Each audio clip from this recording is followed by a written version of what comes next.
college career, and when you got through to the point where you were a junior, what were the thought processes there? Yeah, so my freshman year, I really never had an opportunity to work out much in the wintertime because I had thumb surgery the fall of my freshman year.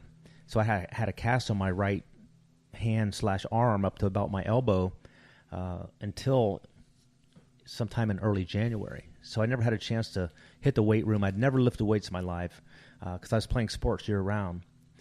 And I ended up, I mentioned I had a good freshman year. So my sophomore year, I'm thinking I'm going to get stronger. I'm going to get bigger. I'm going to, hopefully throw better.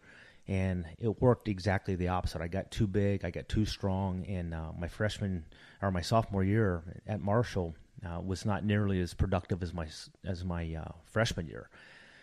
So then going into my junior year, I kind of thought, well, I'm going to work even harder, and I got bigger and I got stronger, and I wasn't pitching as effectively as I did even my freshman year. So, what do you think were the dynamics of being too strong?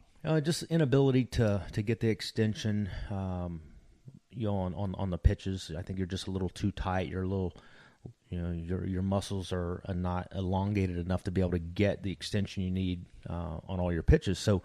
But by the middle of the season, my junior year, in fact, I started my junior year, I was 1-5 with about a 7 ERA. But by the end of my junior year, I think because I'd stopped lifting weights and I was really getting back in better baseball shape. Right. I started throwing the ball much better.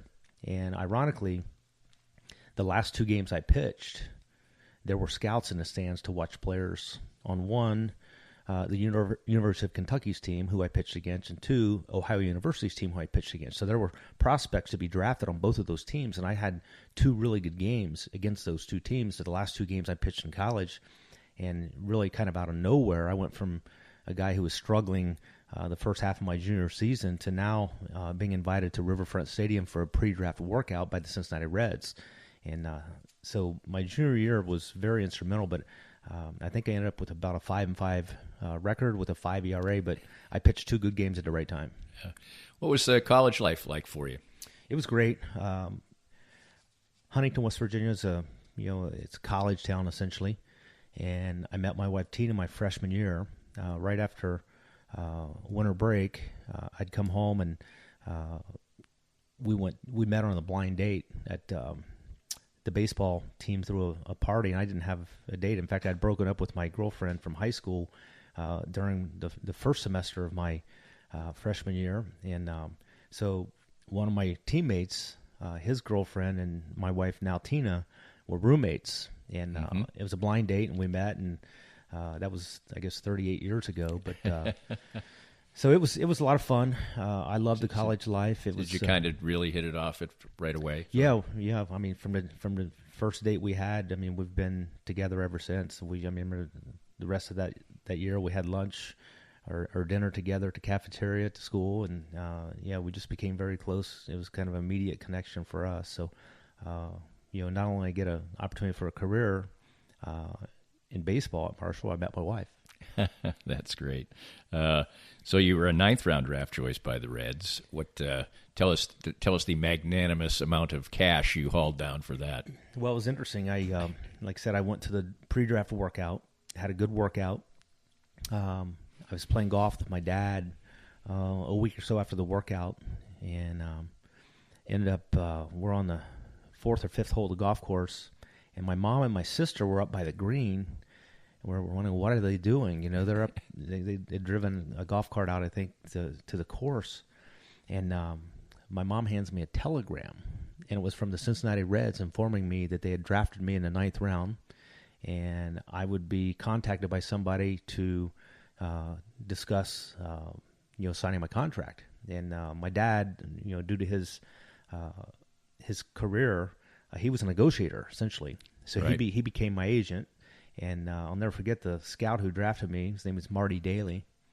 He comes to my home in Wellston, and I think my dad sent him on the road 2 or 3 different times before he finally came back and said, okay, we'll get your number. My number was $9,000 because that was what we equated the value of my college scholarship. He said, if we can't get enough to at least pay for my last year of school, then we're going to go back to school. So I got the $9,000, and the way they do signing bonuses, they give you half 1 year and half the other. So I signed my contract. I went to Billings, Montana, played baseball all summer, got home, and went back to school. So I got the first half of my senior year that fall. Then the next year, I played baseball in Tampa, and was promoted mid-season to Burlington, Vermont. And then I went back to school for the second half of my senior year. So I spent my $9,000 wisely. Oh, that's just, so you didn't buy a car, didn't do anything silly like that. So no, I just and you immediately, a lot of guys wouldn't immediately get that degree so quickly. Was that just a determination for you? Were your parents encouraging you to do that? I'd worked so hard to get to where I was with regards to my degree. I was a computer science major, so a lot of long hours and really difficult. Pretty early for computer science, wasn't it? Yeah, somewhat of a pioneer with regards to that major. I was one of the early graduating classes, at least from Marshall, to get that degree. But it was very important to me to get it. I'd work hard in the summertime to pay for the part of my education that my scholarship didn't cover for 3 straight years, and I didn't want to leave it without cashing in on a degree. Right. And the degree was very important. I've never used it for a job, but it was very important for me to have it because it allowed me the opportunity to walk away from professional baseball and get into a career position very easily. Fortunately, I never had to do it because I played baseball for 17 years. But right, but you could have. I always had it in my back pocket, and it was always good, especially in the minor leagues. It was a very comforting feeling to have because a lot of players. Once you start playing professional baseball and you don't have that degree, you're almost a prisoner of the game because you can't afford to not keep playing. So guys end up playing 8, 10, 12 years in the minor leagues just because they have to. Then they go into coaching or whatever, and it's just it wasn't the path that I was hopeful that I have to take. Unfortunately, I didn't.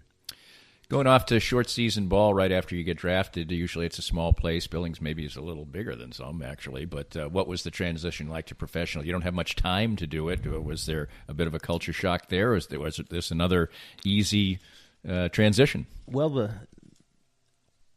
my performance was great. I mean, I was able to, again, kind of rise to the occasion as far as playing against better competition and all that.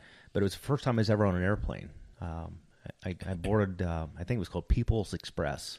I remember that. I boarded the People's Express airplane. I was kind of afraid, what's this going to feel like? And I thought it was going to feel like you're, in a rocket ship. But it was. I'll never forget my first ride on a plane. I go to Billings and met all my new teammates, the guys who had just been drafted, and we became very close as a group. And we all kind of moved through the minor leagues together, and as a result, we had a lot of guys who eventually made it to the big leagues.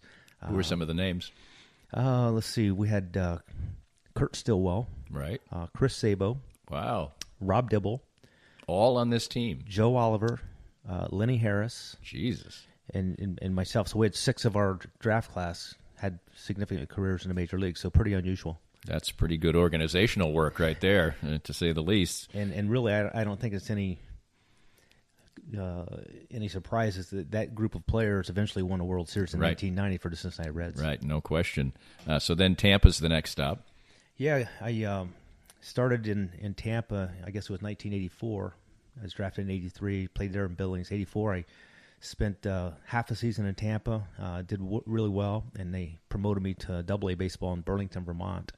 So split that season between those 2 cities, and then the following year, 85, I went back to Burlington, Vermont, and spent the entire season. So it was really kind of cool. We won the championship in Billings.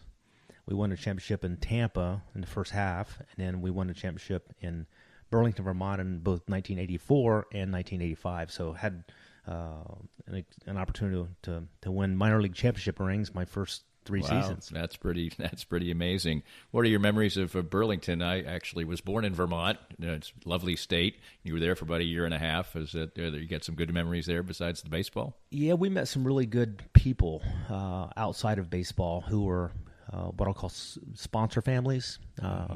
They help you out with your housing and have picnics and cookouts and things for the players to do. So met some lifelong friends while playing in Burlington. It was a difficult place to find housing because it's a college town, and Right. really, I think there's 6 or 7 universities there, within striking distance of Burlington. So we were always scrambling for housing, but yeah, we had a great time, and again, a lot of really fond memories from Burlington. Where is your relationship with Tina at this point? Well, we just celebrated our 35th anniversary back in January. So we would have been married maybe for just a year then. I guess it was just a year. So you got married basically after your first year or second year of pro ball? I think it's after my first year we got married. That's right. Before my second season, we got married, and we decided that we're either going to get married or we're probably going to be going in different directions as long as we'll be playing baseball. So right. We gave it a shot, and it all worked out. Yeah, absolutely. Seems like a lot of things worked out for you. Okay, we're getting close to the major leagues now. How's that happen? Well, I really felt like my numbers in the minor leagues would stack up with about any of the other players I was playing with as far as the teams. However, as a 5'10" right. 170-pound right-handed pitcher who threw about 88 miles an hour, I had to beat the door down a few more times to get my opportunity because when you have players who are first-round picks and they're bigger, they're stronger, they throw harder. Maybe they don't have the numbers you have, but there's always that promise. There's always that hope in the organization that these players are going to become really good players at some point. And fortunately, I was able to just be persistent enough to hang around, and I really never got put on a major league roster.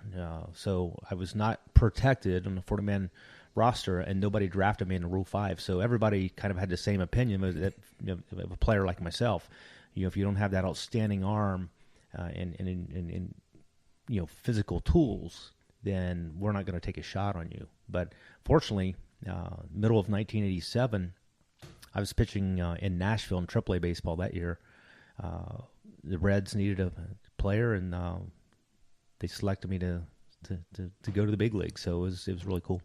Nashville's a cool town. Can there be distractions in a place like that when you're a young man? Of course, you're married, so it was. Is more of a job city for us. We didn't really do much with regards to the the outside, the baseball life. For one, didn't have time, and for two, we didn't have money. So we couldn't. Two good reasons. Yeah, we couldn't enjoy a lot of the things that you would if you were there on vacation. We're talking with Jeff Montgomery. He's about to be on to the major leagues. That's a good time to take our time out, as we'll be back with more on Kansas City Profiles presented by Easton Roofing, this edition with Royals Hall of Famer Jeff Montgomery. More of Danny's Reasonably Irreverent podcast after this. Before you spend your time and money going after an MBA, ask yourself why. Is it so you can tell people you got your MBA? So you can add a line to your CV? So you can call it a CV instead of a resume? Truth is, any MBA will do that. On the other hand, if your goal is to learn how to successfully manage and grow a business with real-world insights from experienced professionals, well, consider getting your MBA from Park University. Our low student-to-teacher ratio gives you personalized attention, and our face-to-face and online classes offered in 8-week terms are designed with working professionals like you in mind. No wonder the Kansas City Business Journal ranks Park University as the top MBA program in the area. Classes begin June 10th at all 4 KC area locations: Parkville, Downtown, Independence, and Lenexa. Visit park.edu to get started. I was duped, and I recommend you be next. For better or worse, the ultra-realistic impression of me sits now in my wife's office to spook her on a daily basis. So what is Doob? D-O-O-B. It's the keepsake of a lifetime, a 3D-generated, incredibly lifelike figurine. 66 cameras take an image at exactly the same moment in any pose, and state-of-the-art 3D technology transforms that into exact replicas of you, anyone you know or love, a pet, whomever is close to your heart. Create lifetime memories with a Doob. Visit their Facebook page at Doob 3D Kansas City, or better yet, see their incredible creations. Visit their location down on the plaza in the heart of it at 231 West 47th Street in KC Mo. Doob, be next. For many people, a family law case will be one of the most difficult experiences in their life. The law firm of Kenneth McRae will help you through it. Personal and effective help from Ken in concert with you.